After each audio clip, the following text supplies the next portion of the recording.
live via Facebook streaming, via YouTube streaming, and also via Facebook streaming. But Facebook streaming is through via Taoshobuddha International Group, not the timeline. So you have to go to Taoshobuddha International and you can connect to this live streaming. What is condensed unawareness? We spoke what is awareness, the choiceless awareness. We want to explain what is condensed unawareness. I will recite a Persian couplet composition that relates to this state of unawareness.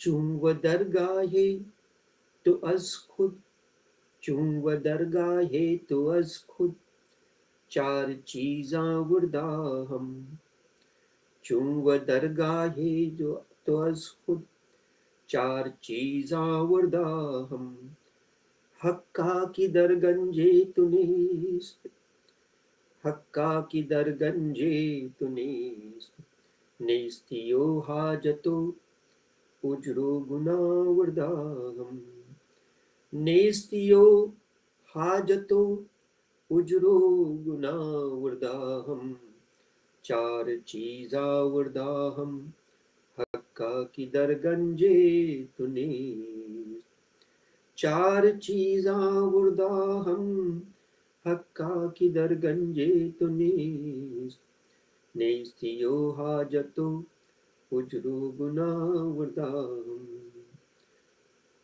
नेस्तियो हाजतो उजरो गुना वरदा हम, मन्नमी गोयम की बूदम सालहा दर्रायतो, मन्नमी गोयम की बूदम सालहा दर्रायतो, हस्तमा गुमराह की उक्नु रूवरा रूवरू आवरदा हम, मन्नमी गोयम की बूदम सालहा दर्रायतो, हस्तमा गुमराह की उक्नु, हस्तमा गुमराह की उक्नु रूवरा वरदा हम, चार चीज़ां वरदा हम, चार चीजें, 4 things. हक्का की दरगंजे तुन्नीस्त, नेस्तियो हाजतो उजरो गुना वरदाम, these are my treasures. Nesti hajato, the unsatiated desire, nestiyo hajato ujro guna, the unconscious acts that I have performed, mannami goyam ki budam salaha darrayato, hastama umraha ki uknu रूवरा वरदा हम, चार चीज़ां वरदा हम, हक्का की दरगंजे तुनीस्त, चार चीज़ां वरदा हम, हक्का की दरगंजे तुनीस्त.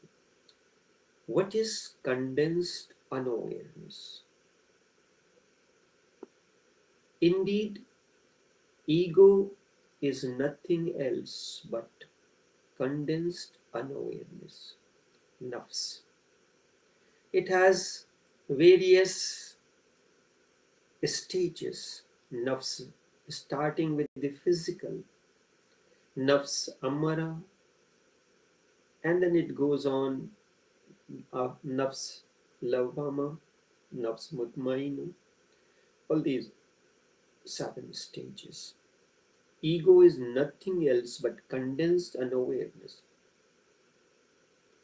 And when you become aware, by and by, the condensed unawareness that you call ego or nafs begins to disappear. You cannot make any effort. Is that you find somewhere the ego is there, you take it out and you put it in the garbage bin and dispose it off. It cannot be done that way.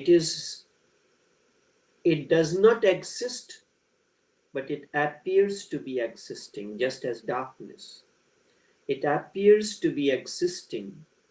The moment the light is turned on, where has darkness disappeared? Do not know. One moment it was there, it was the absence of light. The moment light comes in, darkness vanishes. So awareness is the light. Thousand suns have arisen deep within. And as the sun has risen deep within, the darkness of nafs, darkness of ignorance, darkness of that negativities, that lust, greed, all these traits create around you and create a weave a web, which goes on thickening on a day-to-day basis as you interact into the outer world of objects and beings. The web, like a spider's web, keeps on getting dense and dense. And then you realize it has become so dense that you cannot see, the outside light cannot penetrate, and there is no way for you to escape from that state. But as soon as the sun rays reaches there, the strong energy field of the awakened one enters. That the dense state that has been surrounding you, the wave begins to disintegrate. It is like as if you have brought a lamp into the dark room and darkness disappears in a flash. Awareness is the lamp. Be a lamp unto yourself. Buddha's last message, Anand asked on behalf of the congregation, Bante, Tathagat, would you condense your message in one word, one sentence? Buddha said, my whole life has been a message. Still you ask me? The way I walked, the way I sat, the way I performed my every act moment to moment is the message. You are not copying a Buddha, but you are seeing, observing how does he operate under difficult situations, under each circumstance and situation. That is the only scripture if you have understood. If you have witnessed a Buddha walking, a Buddha talking, when he talks, there is no bodily movement. Normally when you talk, your body here just shakes here and there, because this is the restlessness of the body. As the words begin to emerge out of you, the restlessness also emerges.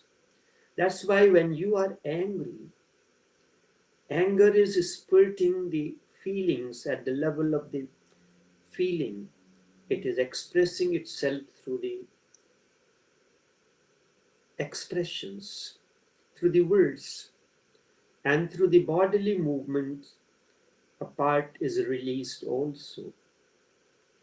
This we call it as catharsis. You spurt out the words and the bodily expressions.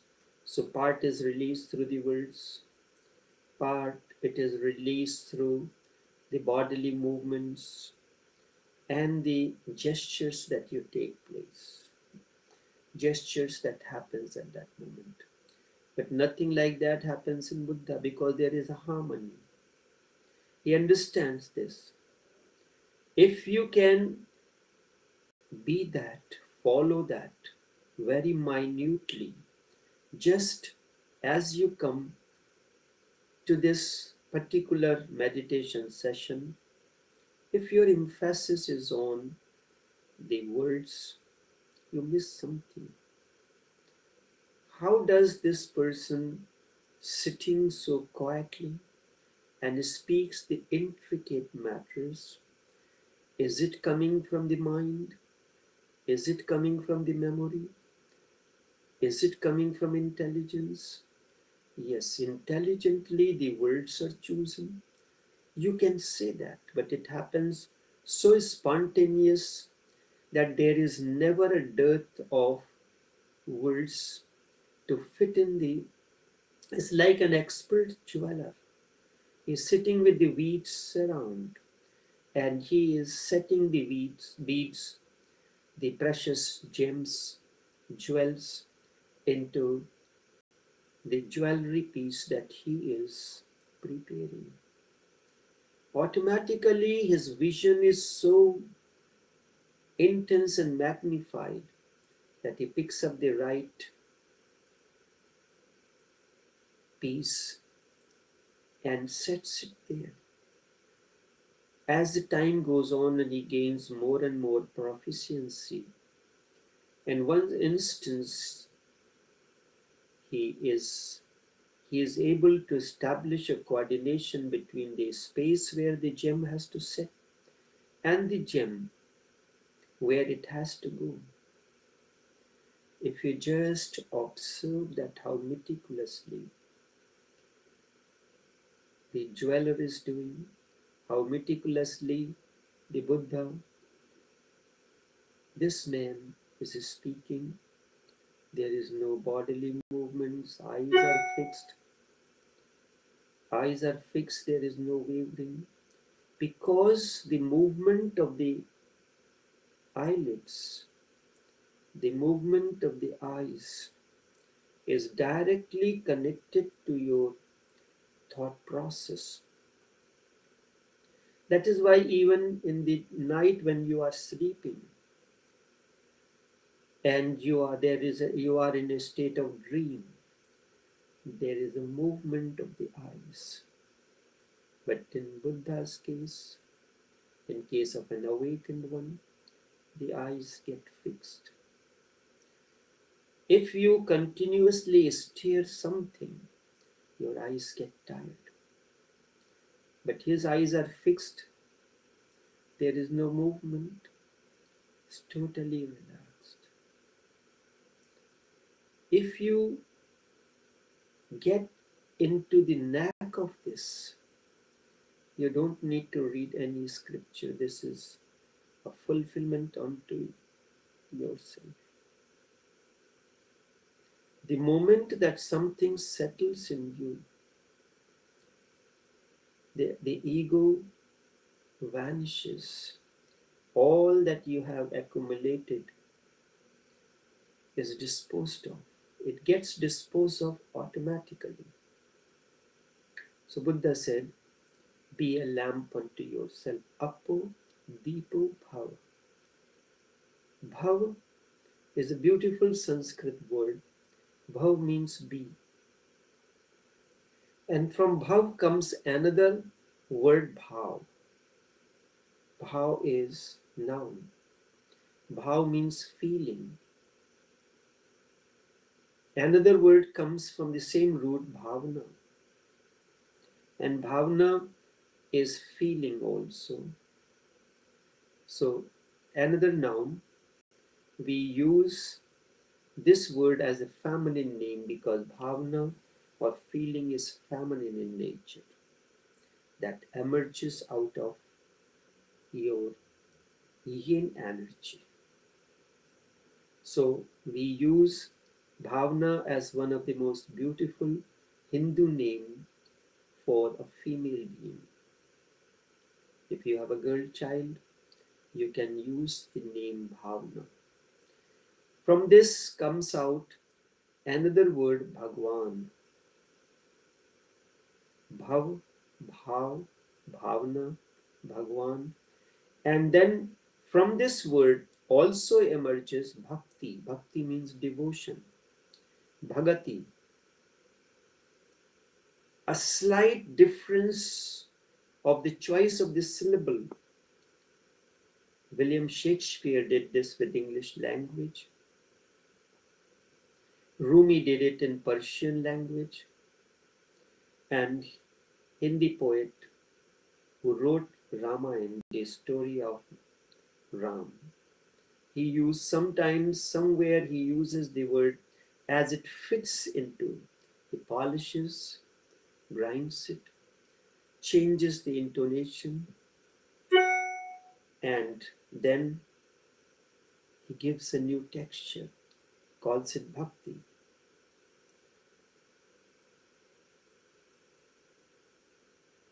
Ram bhagati jahan sur sari dhara.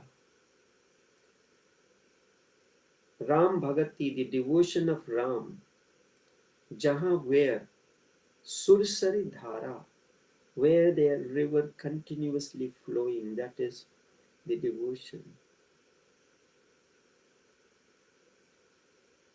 So many instances are there when that time comes in, and I'll speak to you. Rumi has used the words in the same way. And the moment it happens, you will forget all about the scriptures. You will recall that famous incident when Shams came in the life of Jalal. He was already established scholar in the Muslim circle. He wrote his Masnavi, known as Masnavi Maulana Rumi, and he carried to Shams. Shams need not look at the Masnavi. He looks at the countenance, face, and observe the body language of Rumi.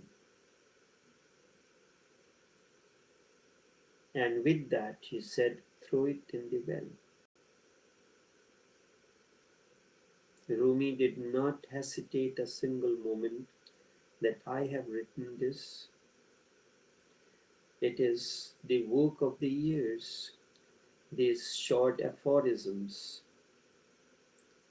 And this man is crazy asking me to throw it in the well.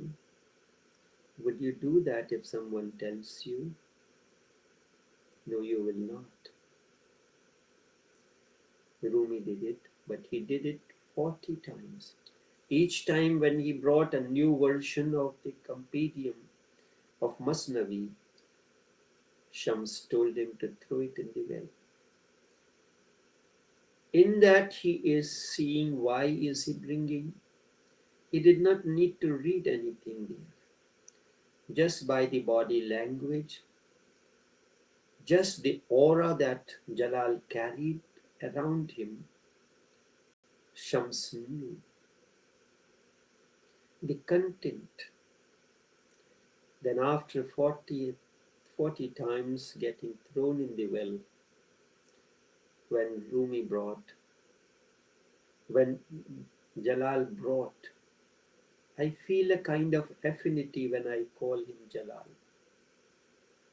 Instead of Shams Tabriz, Shams. Kind of a closeness that I am not speaking of Rumi, I am not speaking of Jalal or Shams. In fact, I am speaking of my own experience. Jalal and Shams, they are canvas I am painting something, giving a new hue and color to it. Giving a new hue and color to it, a stroke here and a stroke there. When he brought 41st time and he presented it to Shams, he said, it is now complete. Jalal was transformed.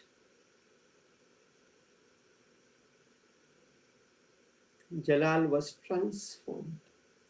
Shams need not read it. Just the body language, the way he presented Masnavi to Shams, he knew that he is transformed. The ego has dissolved. Jalal wrote in one of his composition, which I like very much, Maulvi hargiz na shud maulai room, ta gulame shams tabrezi na shud. The surrender was complete at that moment. Maulvi hargiz na shud maulai room. Maulana Room could not become the learned, ta gulame shams tabrezi na shud, until he accepted, he surrendered himself totally to the authority that Shams was. Maulvi hargiz na shud maulai room ta gulame shams tabrezi na shud. When you listen with perfect, with total awareness, then listening becomes possible. And that alone is the real listening. You are reading the unwritten. You are hearing the unheard. The body sleeps, the heart sleeps, the mind sleeps, but there is something that remains awake within. The body sleeps, it's relaxed. The mind sleeps, it's relaxed. But there remains something that remains awake within.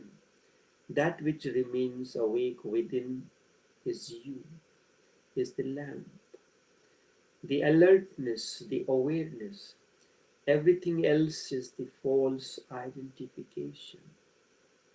Your identification with the body, with the mind, is false.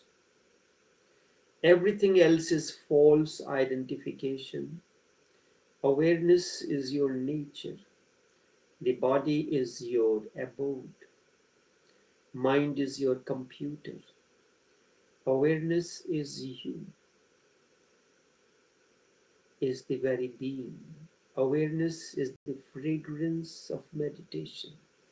The fragrance of meditation. Walk, but make walking a meditation. Walking becomes meditation when you are aware of the walking as your steps move forward. Breathe, but let your breathing become a constant meditation. Breathe knowingly, totally aware. As the breath is going in, watch and be aware of it. So too, when the breath is going out, again watch and be aware of it.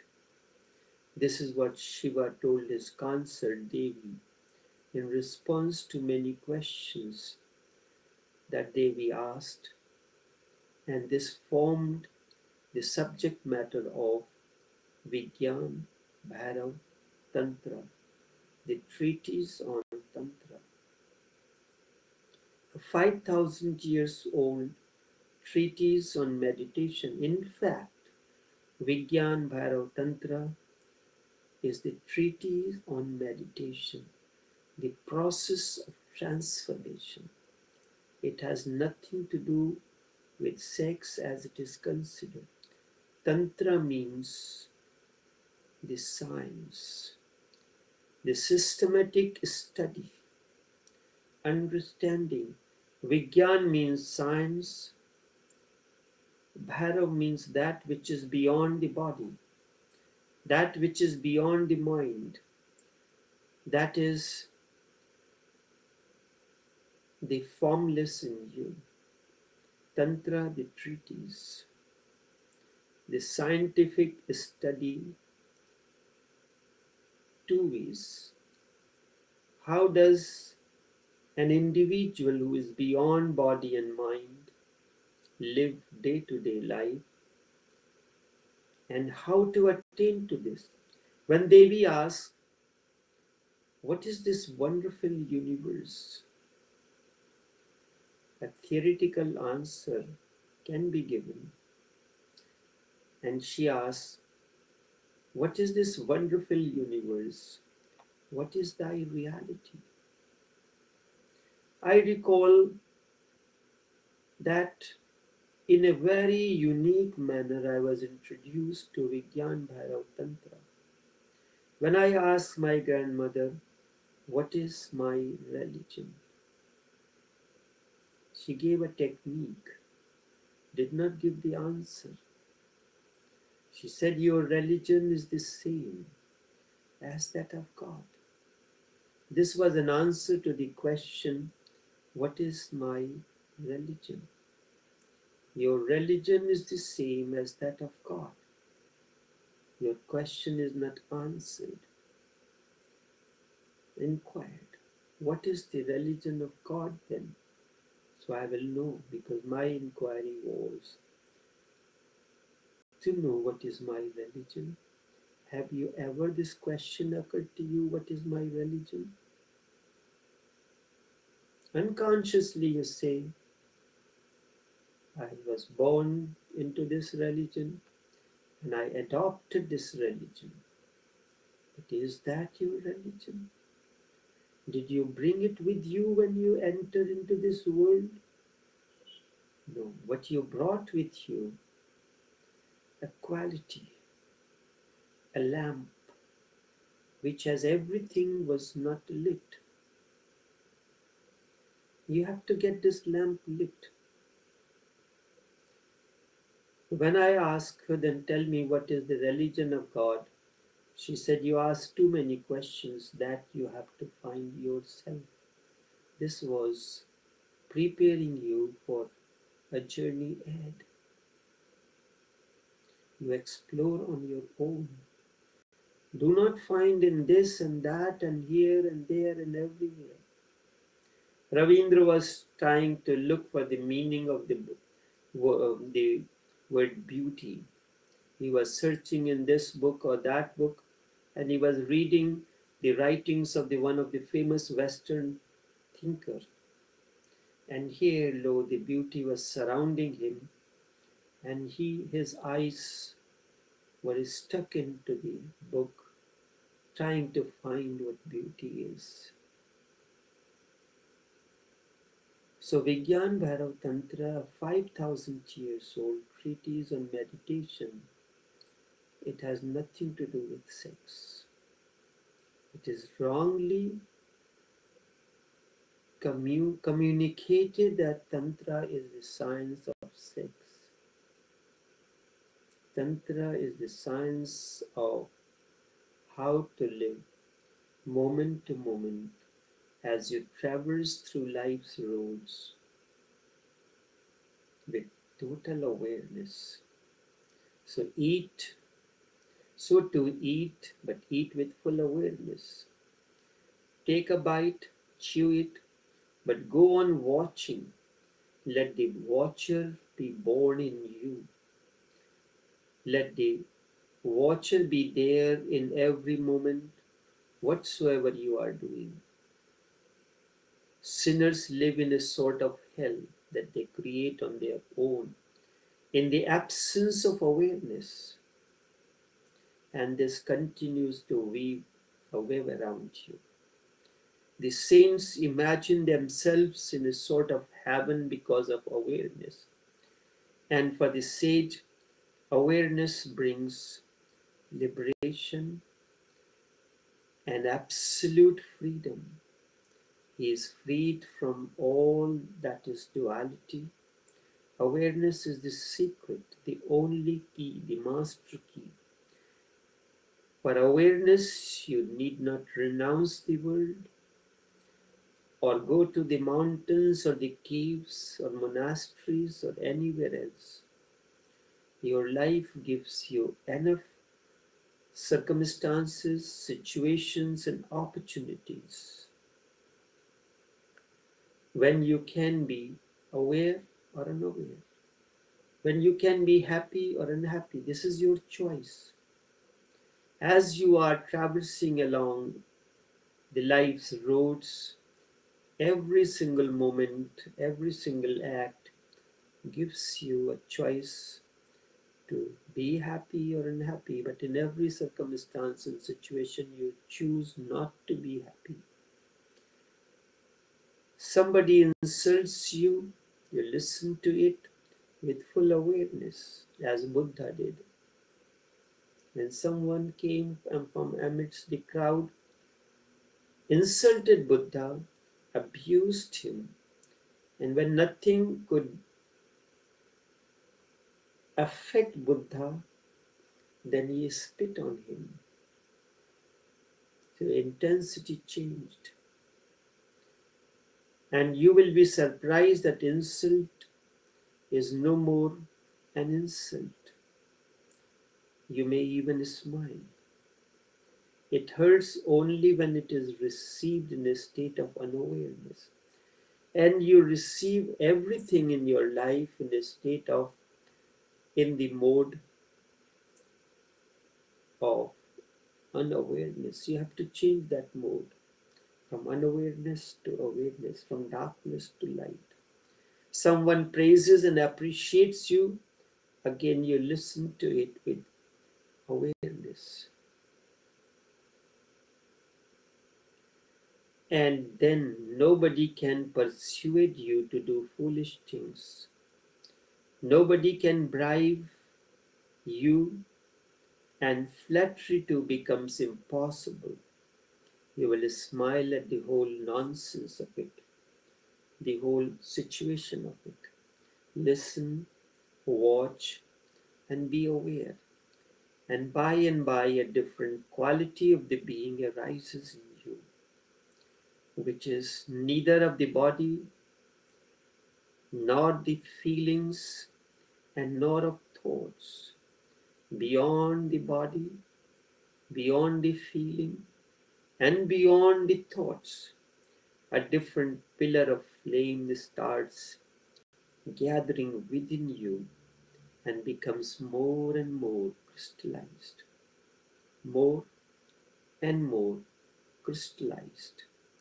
As this awareness becomes crystallized, for the first time, you will feel more and more that you are.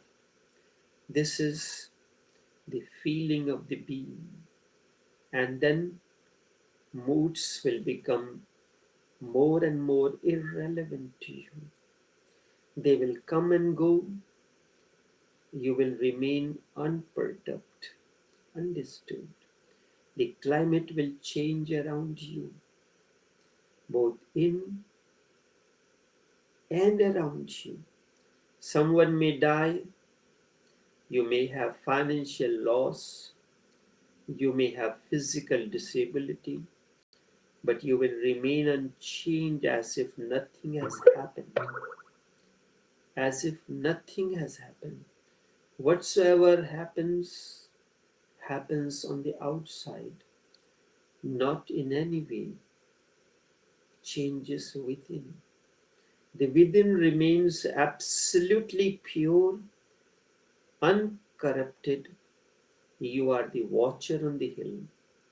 This is your true nature. This is you. The lamp is lit within. The harmony, the trust has grown in you. This is you. Only this much for this morning, until we meet again on another journey. Take care and do have a pleasant day.